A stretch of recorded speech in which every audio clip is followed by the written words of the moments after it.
Ada seorang wanita bernama Sri, usia 45 tahun, tinggal di Semarang. Selama 20 tahun, setiap bulan dia menyisihkan uang, tidak pernah absen, tidak pernah melewatkan 1 bulan pun. Dia menyimpannya di bawah kasur, dalam amplop coklat yang disembunyikan di balik lemari.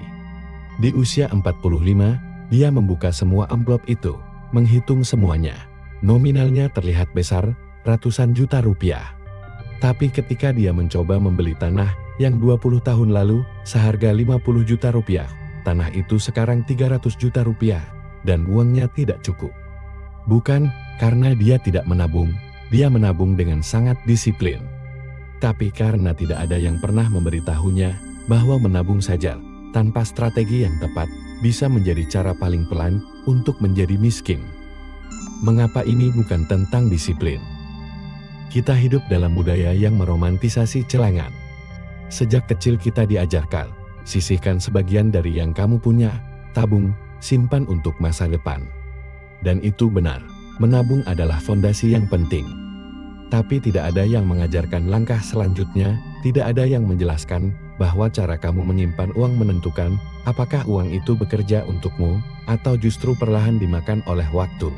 Bank Indonesia mencatat inflasi rata-rata Indonesia dalam 10 tahun terakhir sekitar 3-4% per tahun. Bunga tabungan biasa di bank rata-rata sekitar 1-2% per tahun. Artinya setiap rupiah yang kamu simpan di rekening tabungan biasa kehilangan sekitar 1,5-2,5% nilai nyatanya setiap tahun, bukan naik turun. Selisih itu kecil terdengarnya, tapi dalam 20 tahun, selisih itu bisa berarti perbedaan antara punya aset dan tidak punya apa-apa yang berarti. Dan strategi-strategi yang akan kita bahas hari ini bukan sihir, bukan rahasia orang kaya, bukan skema investasi berisiko tinggi.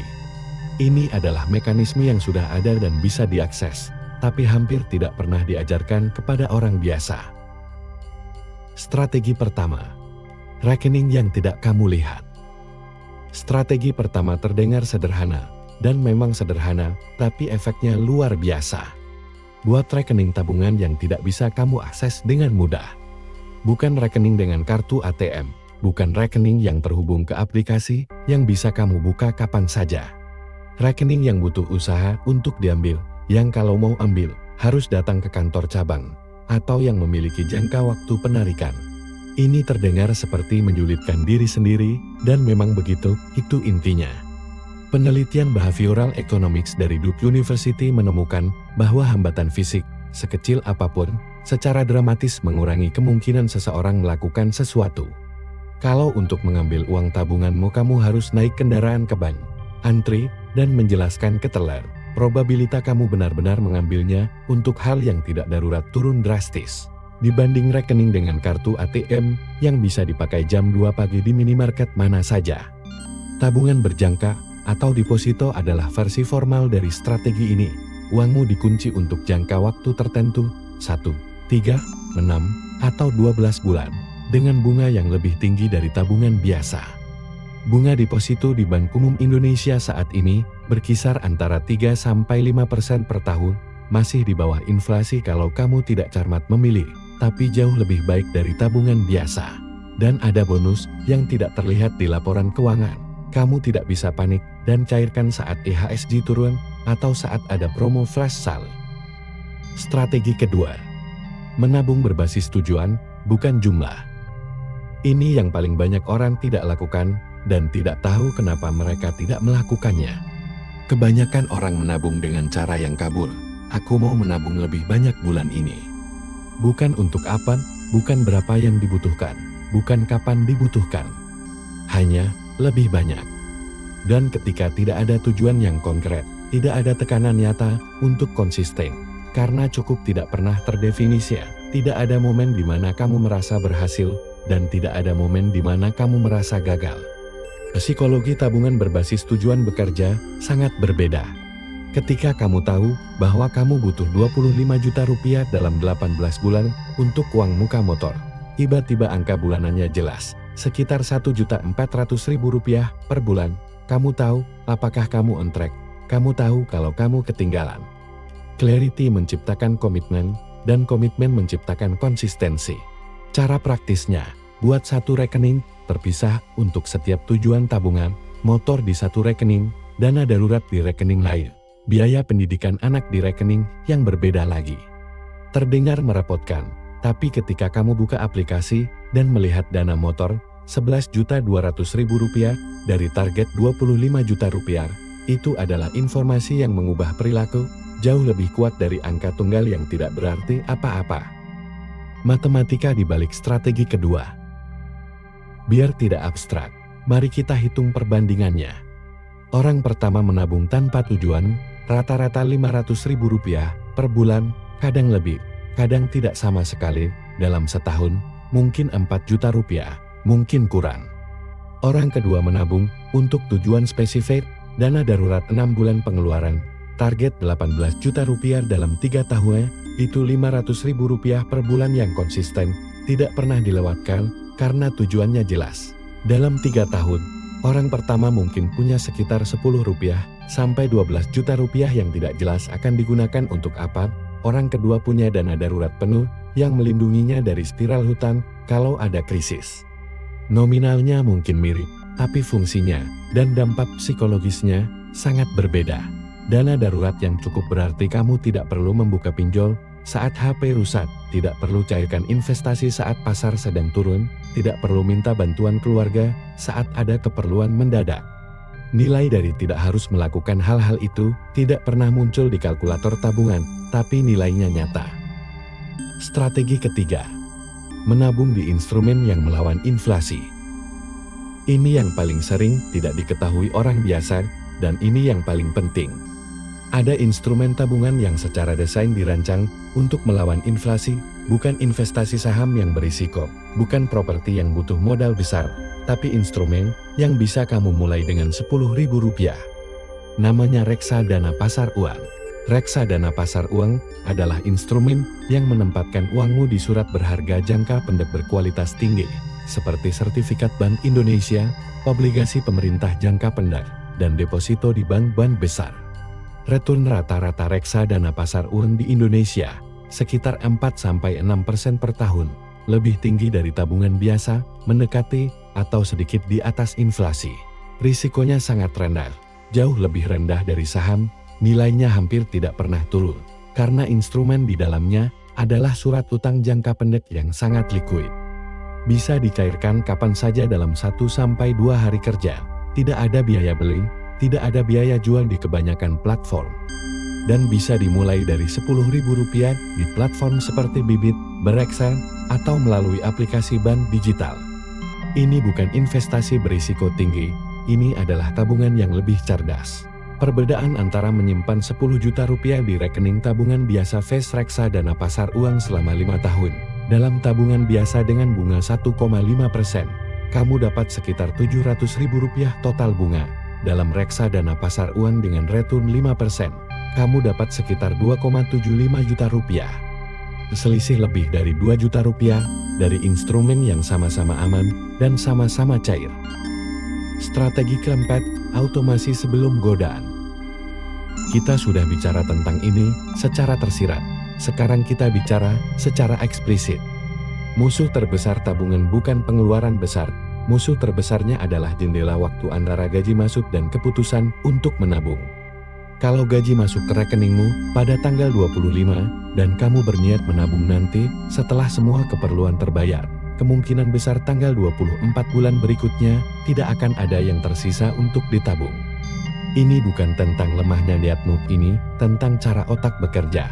Uang yang terlihat di rekening terasa seperti milikmu, dan sesuatu yang terasa milikmu sangat susah untuk tidak dipakai. Solusinya, hilangkan jendela waktu itu. Atur jadwal transfer otomatis pada hari yang sama dengan hari gajian, atau 1 hari sesudahnya, ke rekening tabungan terpisahnya, ke reksadana pasar uang, ke deposito. Uang itu tidak pernah sempat terasa seperti uang yang ada, jadi tidak terasa kehilangan ketika dipindahkan. Hampir semua bank digital di Indonesia sekarang memungkinkan ini, transfer terjadwal tanpa biaya. Bereksa dan Bibit memiliki fitur Auto Invest yang memotong rekening kamu pada tanggal yang kamu tentukan. 1 kali setup, berlaku selamanya sampai kamu yang ubah. Itu kekuatan otomasi. keputusan yang dibuat sekali, tapi dijalankan ratusan kali.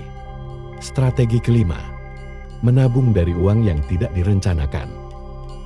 Ada sumber uang yang hampir semua orang abaikan dalam strategi menabung mereka. Uang yang tidak direncanakan. THR, bonus kinerja, uang lembur yang tidak biasa, hadiah ulang tahun, cashback yang terkumpul, hasil jual barang bekas, rezeki tidak terduga dalam berbagai bentuk.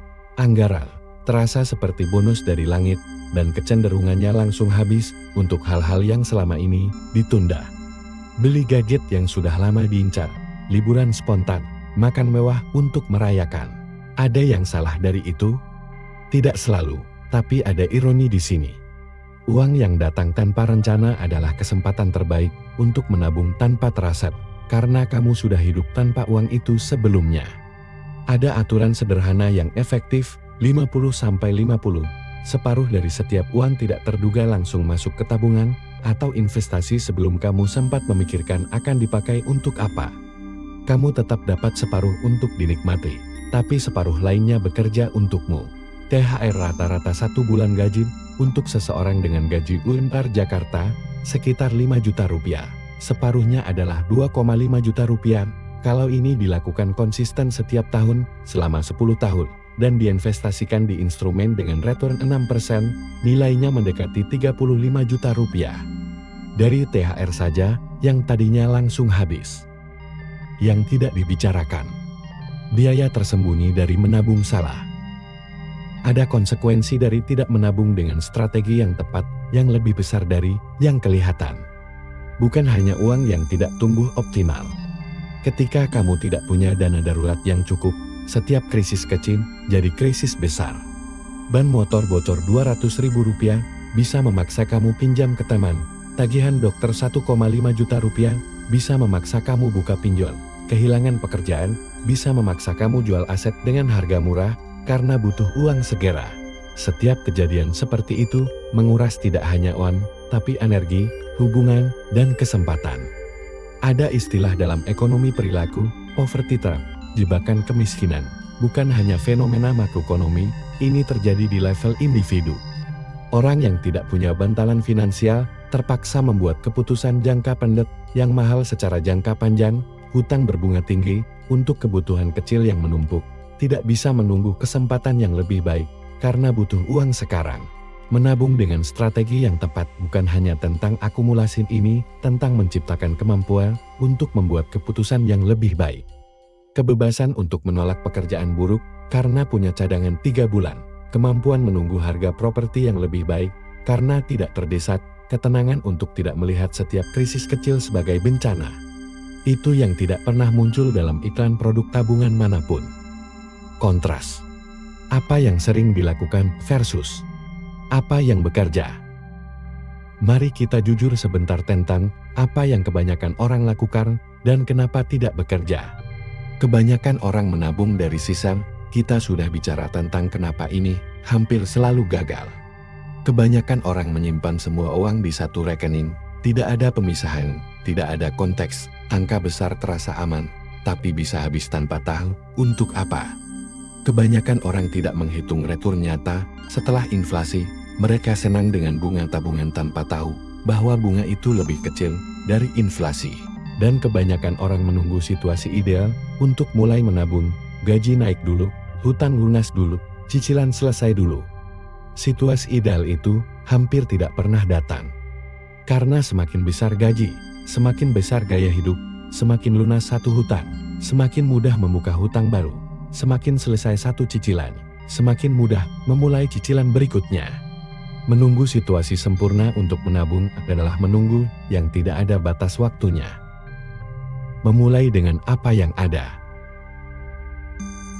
Pertanyaan yang paling sering muncul setelah seseorang memahami semua ini adalah, tapi aku tidak punya cukup uang untuk dipakai strategi-strategi itu. Dan jawabannya selalu mengejutkan orang yang bertanya.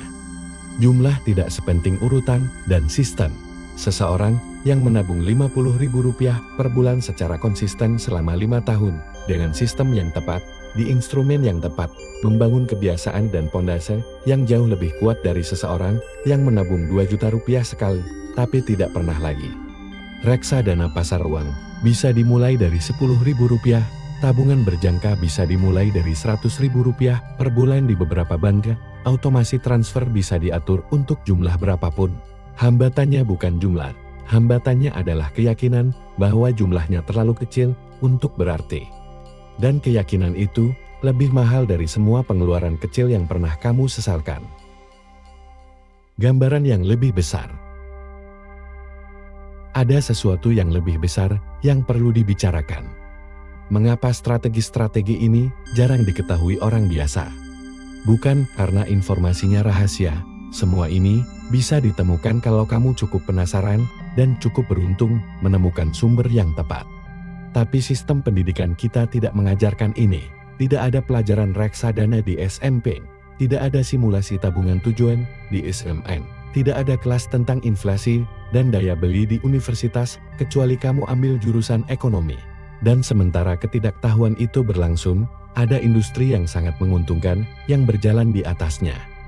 Industri produk konsumsi yang menjual impulsivitas, industri kredit yang menjual cicilan dengan bunga yang hampir tidak pernah dijelaskan secara jelas, industri investasi yang menjual produk-produk kompleks kepada orang yang tidak tahu ada alternatif yang lebih sederhana. Bukan konspirasi, tapi juga bukan kebetulan. Seseorang yang tidak punya literasi keuangan adalah konsumen yang sangat menguntungkan bagi banyak industri. Dan setiap orang yang belajar strategi menabung yang tepat menjadi sedikit lebih sulit untuk dieksploitasi oleh sistem itu. Kembali ke Sei. Kita kembali ke Sei. Wanita yang menabung 20 tahun dengan sangat disiplin, tapi di tempat yang salah. Kisahnya bukan tentang kegagalan, kisahnya tentang tidak adanya informasi yang tepat pada waktu yang tepat. Kalau 20 tahun lalu seseorang menunjukkan kepadanya reksadana pasar uang, atau deposito yang di roll over secara konsisten, atau bahkan tabungan tujuan yang terpisah-pisah, ceritanya mungkin sangat berbeda. Uang yang sama, disiplin yang sama, tapi sistem yang berbeda. Itu yang membuat kisah ini menyedihkan bukan karena Sri kurang berusaha, tapi karena berusaha keras di arah yang sedikit, salah bisa membawa hasil yang jauh dari harapan. Dan ada jutaan Sri di Indonesia sekarang, menabung dengan rajin, disiplin setiap bulan, tapi perlahan, diam-diam, tanpa terasa, inflasi memakan nilainya. 5 strategi, masing-masing bisa dimulai hari ini. Yang jelas, reksadana pasar uang, agar uangmu melawan inflasi, bukan menyerah padanya, otomasi agar sistem bekerja tanpa bergantung pada niat yang berubah setiap hari, dan strategi 50/50 untuk uang tidak terduga, agar kesempatan tidak terlewat. Tidak ada yang membutuhkan gaji besar, tidak ada yang membutuhkan pengetahuan investasi yang canggih. Yang dibutuhkan adalah pemahaman bahwa menabung saja tidak cukup. Cara dan tempat kamu menyimpan uang sama pentingnya dengan jumlah yang kamu simpan. Dan pertanyaan yang ingin aku tinggalkan. Kalau strategi-strategi ini bisa dijelaskan dalam 15 menit dan hasilnya bisa sangat berbeda dari cara yang selama ini dilakukan, kenapa kita baru mengetahuinya sekarang? Kenapa tidak ada satupun dari ini yang ada di kurikulum sekolah, di orientasi kerja pertama, atau dalam percakapan keuangan yang pernah kita ikuti? Bukan pertanyaan retoris, itu pertanyaan yang perlu jawaban nyata. Dan jawaban itu mungkin lebih mengungkap dari semua strategi yang baru kita bahas.